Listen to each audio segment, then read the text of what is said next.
Redemption. కొన్నిసార్లు మనకు కొన్ని ఆటంకాలు రావు. కొన్ని విషయాల్లో ఆటంకాలు వస్తాయి.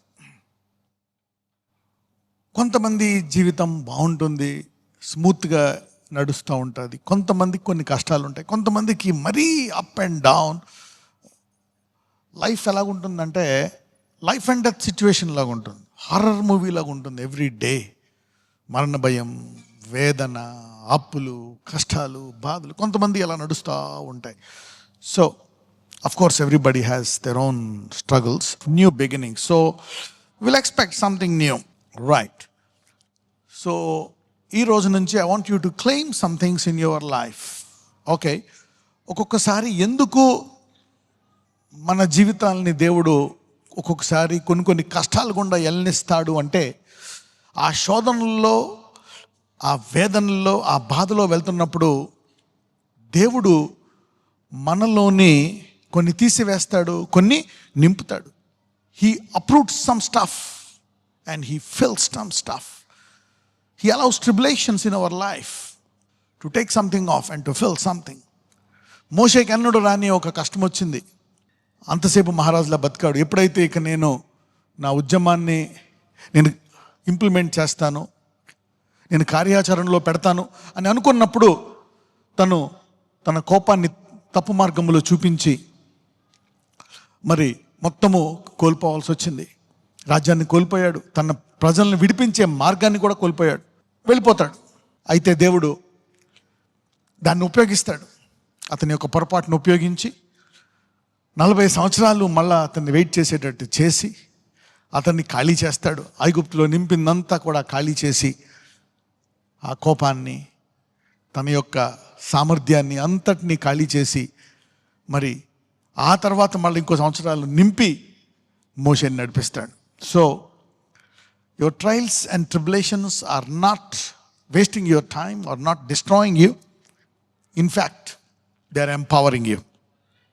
ఓకే, సో దేవుని రాజ్యం సంబంధులు, if you are in Christ, నీవు క్రీస్తులో ఉన్నావు అనుకోండి, ఆ విశ్వాసాన్ని అలా పట్టుకుంటే ప్రతి విధంగా ఆయన ఏదో ఒక రకంగా అది చూడడానికి నష్టంగా, బాధగా, కష్టంగా ఉండి ఓడిపోయినట్టు ఉంటుందేమో, కానీ ఎక్కడో ఏదో ఒక గొప్ప ప్రణాళిక నెరవేరుస్తూనే ఉంటాడు దేవుడు. నీ బాధలో, నీ కష్టంలో, నీ హాస్పిటలైజేషన్లో, నీ అనారోగ్యంలో, మేబీ నువ్వు వీల్ చైర్లో ఉన్నా, వాట్ ఎవర్, కానీ నువ్వు విశ్వాసాన్ని పట్టుకుంటేనే ఇది ఉపయోగపడుతుంది. Okay, so faith is very powerful, right? So Nahum 1వ అధ్యాయం 9వ వచనం. Nahum chapter 1 verse 9. యెహోవాను గూర్చి మీ దురాలోచన ఏమి? బాధ రెండవ మారు రాకుండా ఆయన దానిని బొత్తిగా నివారణ చేయును. రైట్. యెహోవాను గూర్చి మీ దురాలోచన ఏమి? బాధ రెండవ మారు రాకుండా ఆయన బొత్తిగా దానిని ఏం చేస్తాడంట? నివారణ చేస్తాడంట. What do you imagine against the lord? He will make an utter end. Affliction shall not rise up second time. మనం అంటాం జీవితంలో కష్టాలు వస్తాయి, నష్టాలు వస్తాయి, బాధలు వస్తాయి. మనుషులు అన్నాక ఎన్ని జరుగుతూ ఉంటాయి మన జీవితంలో. శత్రువులు వస్తారు, కొన్నిసార్లు కొన్ని గండాలు జరుగుతాయి, బాధలు వస్తాయి, నష్టాలు వస్తాయి. కరెక్టే, గాడ్ అలౌస్ దోస్ థింగ్స్. ఇవన్నీ జీవితంలో భాగం. అయితే ఇక ఇలాగే ఉంటుందా అని అనుకోకూడదు. ఒకవేళ ఇక ఇలాగే ఉంటుంది నా జీవితం అనుకుంటే అదంట దురాలోచన అంట. ఏంటంట? దురాలోచన అంట. ఇక జీవితాంతం నువ్వు ఇది అలవాటు చేసుకోవాలా, జీవితాంతం ఇలాగే ఉండాలా. So you are sick, you are broke, you got this infirmity, so you have to live with it for the rest of your life. Life time medication, sicknesses. అయితే విశ్వాసులు వేరు, అవునా కదా? అయితే దేవుడు ఇక్కడ ఒక మాట చెప్తున్నాడు, నేను దాన్ని ఆపేయగలను. అది మళ్ళా కష్టాలు కానీ ఆ యొక్క శిథిలమైపోతానేమో అనే ఒక స్థితి మళ్ళా రాకుండా కూడా దేవుడు నీ జీవితాన్ని మార్చగలడంట. God can do such things. Zephaniah 3:15. Zephaniah chapter 3 verse 15. తాను మీకు విధించిన శిక్షను యెహోవా కొట్టివేసి ఉన్నాడు, మీ శత్రువులను ఆయన వెళ్ళగొట్టి ఉన్నాడు. ఇశ్రాయేలుకు రాజైన యెహోవా మీ మధ్య ఉన్నాడు, ఇక మీదట మీకు అపాయము The సంభవింపదు. Lord hath taken away the judgments. He has cast out thine enemy, the king of Israel, even the Lord is in the midst of thee. Thou shalt not see evil anymore. Can you pray for such things after experiencing the sickness for 10 years, 20 years, 30 years? Rejection, shame, in sin, in addictions to other things. 10, 20. Can you pray that prayer? తాను మీకు విధించిన శిక్షను యెహోవా కొట్టివేసి ఉన్నాడు, మీ శత్రువులను ఆయన వెలుగొట్టి ఉన్నాడు, ఇజ్రాయేలుకు రాజని యెహోవా మీ మధ్య ఉన్నాడు, ఇక మీదట మీకు అపాయము. మనం పాట పాడుకుంటాం, దేవుడు మనకు తోడుగా ఉన్నాడు. God is with us, God is in us. Yes, మన దేవుడు మనకు తోడుగా ఉంటే he always does something very powerful. ఒక మాట ఉంటుంది కీర్తనలో, he loadeth us with benefits every day. If God is with you, he want to do something every day. ప్రతిరోజు ఏదో ఒకటి చేస్తాడంట. అందుకే నీకు ఆలస్యం అవుతున్నా ఒక్కొక్కసారి మనము we choose to slide back and make wrong decisions. ఇక మీదట మీకు అపాయం సంభవించదు. దేవుడు ఏం చెప్తున్నాడంటే, కొన్ని కష్టాలు, కొన్ని బాధలు ఏదైతే ఎక్కువగా ఇక అది ఇంతే అనుకుంటున్నావో, దేవుడు దాన్ని మార్చబోతున్నాడు, ఆపేస్తున్నాడు. You cannot see it anymore. You will not see it anymore. ఇక నా తండ్రి ఇంతేనా, నా తల్లి ఇంతేనా? No, God's going to change. God's going to change that situation. Job chapter 5, Job 15 from verse 19 to 27, which says, He will deliver you in 6 troubles. యోబు గ్రంథం 5వ అధ్యాయం 19వ వచనం, 6 బాధలలో నుండి ఆయన నిన్ను విడిపించును. 7వ బాధ కలిగినను నీకు ఏ కీడును తగులదు. క్షామకాలమున మరణము నుండియు యుద్ధమున ఖడ్గబలము నుండియు ఆయన నిన్ను తప్పించును. నోటి మాటల చేత కలుగు నొప్పి నీకు తగులకుండా ఆయన నిన్ను చాటు చేయును. ప్రళయము వచ్చినను నీవు దానికి భయపడవు. పొలములోని రాళ్లతో నీవు నిబంధన చేసుకుని ఉందువు. అడవి మృగములు నీతో సమ్మతిగా నుండును. ప్రళయమును క్షామమును వచ్చినప్పుడు నీవు వాటిని నిర్లక్ష్యం చేయుదువు. అడవి మృగములకు నీవు ఏమాత్రమునో భయపడవు. నీ డేరా క్షేమ నివాసమని నీకు తెలిసి ఉండును. నీ ఇంటి వస్తువులను నీవు లెక్క చూడగా ఏదియు పోయి ఉండదు. మరియు నీ సంతానము విస్తారమగననియు నీ కుటుంబీకులు భూమి మీద పచ్చిక వలె విస్తరించుదరనియు నీకు తెలియను. వాటి కాలమున ధాన్యపు పనులు ఇల్లు చేరునట్లు పూర్ణ వయస్సు గలవాడవై నీవు సమాధికి చేరుదవు. మేము ఈ సంగతి పరిశోధించి చూచితిమి, అది అలాగే ఉన్నది. So God has a finishing plans for everybody. దీన్ని క్లెయిమ్ చేసుకోవాలంట. చూడండి ఒకసారి 19 నుంచి చూద్దాం. 6 బాధలలో నుండి ఆయన నిన్ను విడిపించును. 7 బాధలు కలిగినను ఏ కీడు తగలదు. He shall deliver thee in 6 troubles, yea, in 7 there shall no evil touch thee. He shall deliver thee. దేవుడు మొదటి సమస్య, రెండో సమస్య, 3, 4 ఇంకా అలాగ వస్తాయి అనుకుంటున్నావేమో. దేవుడు ఏం చెప్తున్నాడంటే, ఇక ఇలాగే అనుకోక, ఇక 7వ బాధ నుంచి నేను మళ్ళా నీకు జరిగినటువంటి అన్యాయాన్ని, బాధల్ని మళ్ళా రానివ్వకుండా ఉండగలనంట. So you need to have a tuning in your mind. నీ మైండ్లో ఒక ట్యూన్ అయిపోవాలంటే. కొంతకాలం ఇంతే. సారా కూడా అలాగే అనుకుంది, ఇక దేవుడు పిల్లల్ని ఇవ్వడు. అబ్రహాం అనుకున్నాడు అలాగే. అందరి జీవితాల్లో ఇలాగే జరిగాయి. దావీదు కూడా అనుకున్నాడు, ఇక నేను చనిపోతాను, నా దేవుడు కృపగల దేవుడే, కానీ క్షమిస్తాడో లేదో నాకు తెలియదు. అందుకని ఇక ప్రార్థిస్తాడు, ఇక దేవా నువ్వు నన్ను స్వస్థపరచవేమో అనుకొని, నేను సమాధికి వెళ్తే who will worship you when I go to the grave అని దేవుడిని అడుగుతాడు, ఇంకా ఆయన స్వస్థపరచడేమో అని.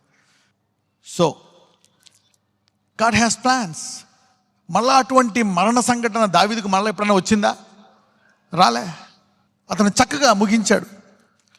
He shall deliver thee in 6 troubles, yeah, in 7 there shall no evil touch thee. No evil touch thee అంటే మళ్ళా ఆ బాధ నిన్ను ముట్టుకోకుండా కూడా దేవుడు చేయగలడంట. రైట్. సో ఎవరైతే మేబీ 3, 4, 5 తరాల నుంచి ఆ రోగాలతో బాధపడుతున్నారో, ఆ శాపాలతో, జనరేషనల్ కర్సెస్, ప్రాక్టికాలిటీ, వాక్యం అనేది అనుభవ జ్ఞానంతో చెప్పాలంటే, when you apply the word, you know that how curses will surely flow from parent to parent, and even the blessings, ఆశీర్వాదాలు కూడా వెళ్తాయి, శాపాలు కూడా వెళ్తాయి. 20 క్షామకాలమున మరణము నుండియు యుద్ధమున ఖడ్గబలము నుండి ఆయన నిన్ను తప్పించును. అంటే ఇంకా తప్పిస్తానే ఉంటాడని కాదు, ఇక పర్మనెంట్గా కూడా రాకుండా చేయగలడంట దేవుడు. చూడండి, ఇక తప్పించడమే కాదంట, in famine he shall redeem thee from death, and in war from the power of the sword. So will there be continuous wars so that you will keep escaping the sword? Will there be continuous famines that you will have to survive? ఇక అలాగా కరువులు వస్తూ ఉంటాయా, ఇక నేను జాగ్రత్తగా ఉండాలా? ఇక ఎప్పుడు యుద్ధాలు జరుగుతూ ఉంటాయా, నేను ఇలా తప్పించుకుంటూ ఉండాలా? 21, నోటి మాటల చేత కలుగు నొప్పి నీకు తగులకుండా ఆయన నిన్ను చాటు చేయును.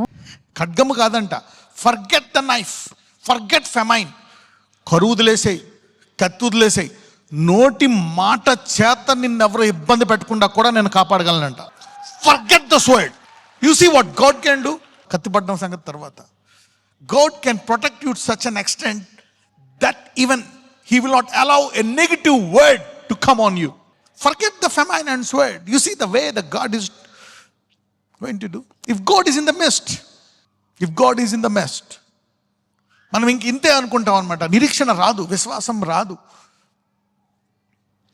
ఇక ఇలాగే ఉండిపోతాం. అలా ఉండడం వల్ల మనము ఎక్కువ మందిని రక్షించలేం. మనమే మన కుటుంబాన్ని రక్షించుకుంటాం అంతేగాని, ఎప్పుడైతే మన జీవితంలో గొప్ప గొప్ప మార్పులు వస్తూ ఉంటాయో అప్పుడు అనేకులు రక్షింపడతారు. అనేకులు ఇది దేవుడు చేస్తున్నాడు, దేవుడు వీళ్ళతో ఉన్నాడని తెలుసుకుంటారు అనేకులు. You need to expect that. There is no manifestation without expectation. Neither shall be afraid of destruction when it cometh. నోటి మాట చేత కలుగు నొప్పి నీకు తగలకుండా ఆయన నిన్ను చాటు చేయును. ప్రళయము వచ్చినను నీవు దానికి భయపడవు. 22, పొలములోని రాళ్లతో నీవు నిబంధన చేసుకొని ఉందువు, అడవి మృగములు నీతో సమ్మతిగా నుండును. At destruction and famine thou shalt laugh. దీనికి దానికి ఎంత తేడా ఉంది చూడండి. Neither shall thou be afraid of the beasts of the earth. అంటే దేవుడు ఎలా చేయగలడు? At destruction and famine thou shalt laugh. అంటే డిస్ట్రాక్షన్ అంటే ఏంటి? శిథిలమైపోవడం. ఫెమైన్ అంటే కరువు. ఒకవేళ వస్తే గనక ఈ దేవుడిని తెలుసుకున్న వారు వాటిని చూసి నవ్వుతారంట. Wow, can you believe it? What God can do in some life. Neither shall thou be afraid of the beasts of the earth. దేనికైతే చూసి భయపడతామో, సింహము, పులి, పాము, ఏ జంతువులకైతే చూసి భయపడతామో దేవుడంట ఆటికి కూడా భయపడకుండా ఉండేటట్టు చేయగలడంట. So he can do something in your life and heart. అంటే మనకు అలవాటైపోతుంది ఇంతే జీవితం, ఇంక ఇలాగే ఉంటుంది అని. దేవుడు ఈరోజు మళ్ళా జ్ఞాపకం చేస్తున్నాడు. ఇయర్ ఆఫ్ రిడెంప్షన్లో ఈ బానిసలు 400 సంవత్సరాలు ఉండేటువంటి బానిస మనస్సు వాళ్ళిక పొద్దున్న లేచి త్వరగా ఈరోజు త్వరగా వెళ్ళిపోవాలంటే మొత్తం అందరూ ఇదే పని. ఐగుప్తులు అయ్యగారులు అంటారు, వాళ్ళు పిలుస్తున్నారు, వీళ్ళు వెళ్ళిపోయి పని చేసుకోవాలా. అయితే దేవుడు మోషేని పంపించి వారితో ఒక డైలాగ్ వేపిస్తాడు. ఎర్ర సముద్రం పాయలైపోయి వాళ్ళు బయటకు వచ్చేసిన తర్వాత, ఇప్పుడు దాకా మీరు చూసిన శత్రువులను ఇక మీదట చూడండి. చూసారా వాళ్ళు మళ్ళా? They never saw. దేవుడు ఈ సంవత్సరము అనేక సంఘటనలు ప్రతి ఒక్కళ్ళ జీవితంలో ఇలా చేయబోతున్నాడు. God's going to do so many things in your life. God's going to do some things. God told the Israelites who were slaves for 400 years. He told them, Moshe, announce the good news to them. ఎన్ని తరాలు? 5 తరాలు కదా. 400 అంటే మనిషి 90 వేసుకున్నా కానీ finance 5 generations they have been in bondage and in slavery. So God told Moses to tell them, declare them. The enemies that you have been seeing these 5 generations, you will see them no more. ఇలాంటివి పెట్టుకొని fasting చేసుకోవాలా. Promises like this. You need to set this promises and pray. Never compromise in your faith. విశ్వాసంలో ఎప్పుడు compromise అవ్వద్దు. 23, ప్రళయమును క్షమమును వచ్చినప్పుడు నీవు వాటిని నిర్లక్ష్యము చేయొద్దు, అడుమడుగులు నీతో ఏమాత్రమును భయపడు. For thou shall be in league with the stones of the field and the beasts of the field shall be at peace with. 24, నీ డేరా క్షేమ నివాసమని నీకు తెలిసి ఉండును, నీ ఇంటి వస్తువులను నీవు లెక్క చూడగా ఏదియు పోయి ఉండదు. And thou shalt know that thy tabernacle shall be in peace, and thou shalt visit thy habitation and shall not sin. మీరు అనుకోవచ్చు కష్టాలు, శత్రువులు, బాధలు ఉంటే కొన్నిసార్లు నిలకడగా ఉంటామని. కొన్నిసార్లు ఉండొచ్చు, కానీ ఒక్కొక్కసారి మనిషి తత్వం ఏంటంటే అన్నీ బాగుంటే పాపం చేయడంట. And thou shalt know that the tabernacle shall be in peace, and thou shalt visit the habitation and shall not sin. అన్నీ చూసుకుంటూ ఉంటారు. దేవుడు అన్నీ బాగా చేస్తున్నాడే, ఇక నేను పాపం చేయకూడదు, నేను ఆయనకి ఇష్టమైన పనులు చేయాలని అనేకులు ఇంకా నూతనమైన మారు మనసుతో జీవిస్తారంట. ఇంకా ఇక్కడ ఏం చెప్తున్నాడు? నీ డేరా క్షేమ నివాసం అని నీకు తెలిసి ఉండును, నీ ఇంట వస్తువులు నువ్వు లెక్కెట్టగా ఏది పోయి ఉండదు అంట. రైట్ 25. మరియు నీ సంతానము విస్తారమగుననియు నీ కుటుంబీకులు భూమి మీద పచ్చిక వలె విస్తరించుదురనియు నీకు తెలియను. మరియు నీ సంతానము విస్తారమగుననియు నీ కుటుంబీకులు భూమి మీద పచ్చిక వలె విస్తరించదనియు నీకు తెలియను. Thou shalt know also that thy seed shall be great, and thine offspring as the grass of the earth. మరియు నీ సంతానము విస్తారమగుననియు నీ కుటుంబీకులు భూమి మీద పచ్చిక వలె విస్తరించదనియు నీకు తెలియదు. యూ విల్ నో అంట, యూ విల్ నో, నీకు తెలిసిపోతుందంట. ఓ నా పిల్లలు బ్లెస్ అవుతారు. ఎప్పుడు భయంతో జీవించాల్సిన పని లేదు. ఉంటాయి కొన్ని భయాలు, ఉంటాయి కొన్ని వేదనలు ఉంటాయి. ఏమవుతుందో, ఏం జరుగుతుందో, you will have to face. దేవుడు అలాంటి వాటికి అంతం కలిగజేసి నూతన అధ్యాయం ఆరంభిస్తాడంట జీవితంలో. God can put an end to all those things. 26. వాటి కాలమున ధాన్యపు పనులు ఇల్లు చేరినట్లు పూర్ణ వయస్సు గలవాడవై నీవు సమాధికి చేరదవు. ఎప్పుడు ఎంతకాలం బతుకుతామో, ఎప్పుడు చచ్చిపోతామో, ఏం జరుగుతుందో. మనిషి జీవితం ఆవిరి, నీటి బుడక, ఏదన్నా అనుకోండి, అన్నీ ఉంటాయి బైబిల్లో. You can take what ever you want. అది ఎందుకంటే అది ఒక సందర్భంలో పోలుస్తున్నాడు. దేవుని వాక్యము నిరంతరము ఉండును అనే దానికి ఎలాంటి రెఫరెన్స్ ఇస్తున్నాడు. So to make it like that. అంతేగాని నువ్వు అది కాంటెక్స్ట్లో ఆ వాగ్దానం తీసుకుంటే ఎలాగా? You shouldn't take such promise out of context. The word says the man's life is like a water bubble. Yet God says the word of God lives forever. So if you take the word, even death is temporary.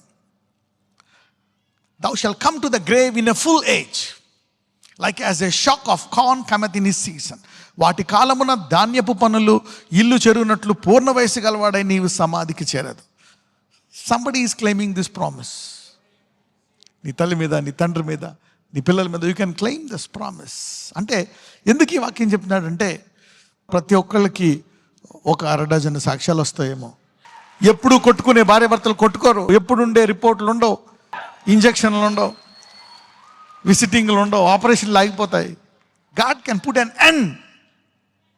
అంతం కలిగేస్తారంట బొత్తిగా. He will put an utter end and you see that. మీరు నహూంలోకి వెళ్తే, if you go once again to Nahum and come back, Nahum 1:9. యెహోవాను గూర్చి మీ దురాలోచన ఏమి? బాధ రెండవ మారు రాకుండా ఆయన బొత్తిగా దానిని నివారణ చేయండి. అందరూ బొత్తిగా అనండి. He will make, in English it says utter end, that sickness, that pain, that heart problem, that mental problem, that spirits attacking you, the generational curses attacking you. Generational curses అనేది మీకు తెలీదు. చాలా మంది కష్టాలు వస్తాయి. No. You will identify them in everybody's life. అందుకే ఆయన ఏమన్నాడు? సిలువ ద్వారా ఏమిచ్చాడంటే అబ్రహాము ఆశీర్వాదం ఏం చేస్తుంది? శాపాన్ని. A blessing will overtake a curse. Abraham తల్లిదండ్రులంతా దేవుని ఎరగని వారు. కొంచెం టైం పట్టింది అన్నీ కూడా అధిగమించడానికి. శాపాలు ఉంటాయి, నీకు ఉంటాయి, నాకు కూడా ఉంటాయన్న. అదేంటది? అందరికీ ఉంటాయి. కానీ మనం విశ్వాసంలో ఉంటే ఆ శాపాలను, ఆ విశ్వాసం పెరిగి పెరిగి పెరిగి ఆ శాపాన్ని అధిగమిస్తుందంట. The blessing will overtake the curse. Deuteronomy 28. 2 చదవండి. ద్వితీయోపదేశకాండము 28:2. నీవు నీ దేవుడైన యెహోవా మాట వినిన ఎడల ఈ దీవెనలన్నీ నీ మీదికి వచ్చి నీకు ప్రాప్తించును. ఓకే, తెలుగులో బాగుంది, ఇంగ్లీష్లో చూద్దాం. And all these blessings, అందరూ all these blessings shall come on thee and overtake thee. Overtake చేస్తూ ఉంటారు ఇప్పుడు కూడా. ఆ కార్ని, బైక్ని మనం దాటిపోతూ ఉంటాం. ఓవర్టేక్ ఉంటాయి శాపాలు. ఈ శాపాలన్నిటిని ఈ వారము, ఈ రోజు నుంచి అనేక మంది ఓవర్టేక్ చేయబోతారు. The blessings in you will overtake your curses in your body. Overtake. కొంతమంది ఎక్స్ట్రాడినరీ సూపర్ న్యాచురల్ లైఫ్లోకి వెళ్తారు. Somebody will enter into super natural class because cross is super natural. Overtake. అందుకే నువ్వు విశ్వాసాన్ని పట్టుకుంటే ఇప్పుడు కాకపోతే రేపైనా ఆ శాపాన్ని ఎలాగైనా అధిగమించి తీరుతావు. Faith always overtakes every curse. కొంతమంది ఎంత ఘోరమైన మళ్ళా వస్తారు, కొంతమంది అన్ని బాగున్నా వస్తూ ఉంటారు, కొంతమంది మర్చిపోతారు, కొంతమంది ఎంత దారుణమైన దే విల్ కమ్ బ్యాక్. దేవుడు వెనక్కి వెళ్ళిపోలే. మేబీ ఇంతేనేమో మా జీవితం అని ఆ పిల్లలు అనుకుంటున్నారేమో, భార్యాభర్తలు అనుకుంటున్నారేమో. ఈ నెలలో మేబీ ఇది ఆఖరి సమస్య ఏమో మీకు. This is the last battle you are facing, you are going through. You need a word like this to renew your mind and demand something like this, to expect something new. Put an end, utter end అనండి. Man, the Lord shall put an utter end. దేవుడు దాన్ని చాలామంది జీవితంలో ఆపేయబోతున్నాడు. ఎందుకంటే నీకు వస్తాయని తెలుసు, అన్నీ నడుస్తాయని తెలుసు, నీ పిల్లలు విస్తరిస్తారని తెలుసు. నజరేయుడైన యేసయ్య, ఇదిగో ప్రభువా, నీ వాక్యము చాలా మందికి ఇంకా లోతుల్లో మారలేదు నాయన. ఆ లోతుల్లో ఇంకా వాళ్ళకి ఎక్కడో చేదు అనుభవంతో పునాది పడిపోయింది. ఇజ్రాయేల్కి పడినట్టు 400 సంవత్సరాలు పడినట్టు ఆ పునాదిలో ఇక నేను బ్లెస్ అవ్వను, ఇక నాకు ఉద్యోగం రాదు, పిల్లలు పుట్టరు, ఇక నేను పరిస్థితి మారదు, నేను ఇలాగే ఉంటానేమో అనేటువంటి పునాదుల్లో ఉంటుండగా ఇదిగో నీవు మళ్ళా తిరిగి పునాదులు వేస్తున్నావు నాయన. దీర్ఘకాలం ఆలస్యమైపోయిన అబ్రహాముకి మరణ పడక మీద ఉండే దావీదుకి ఒట్టు పెట్టుకొని నీవు చెప్పావు. అదే రీతిగా ఇదిగో ఎవరెవరైతే ఇంకా చాలా కాలం నుంచి ఉన్నారో ఈరోజు వారి పునాదులను మార్చి దేవుడు ఒట్టు పెట్టుకున్నాడు కాబట్టి తప్పకుండా నా పరిస్థితి మారుతుందని ఈ గొప్ప నిరీక్షణ ప్రకారం ఇక వారి యొక్క శాపములను తీసివేసి ఆశీర్వాదము అధిగమించే రీతిగా వారందరినీ అన్ని రంగముల్లో ఆశీర్వదించి వారి దేహములను ముట్టండి. Lord release them, set them free. వాగ్దానము ఈ నెల నుంచి మా అందరి జీవితాల్లో నెరవేర్చమని నజరేయుడైన యేసునామమున ప్రార్థిస్తున్నాము తండ్రి. ఆమేన్.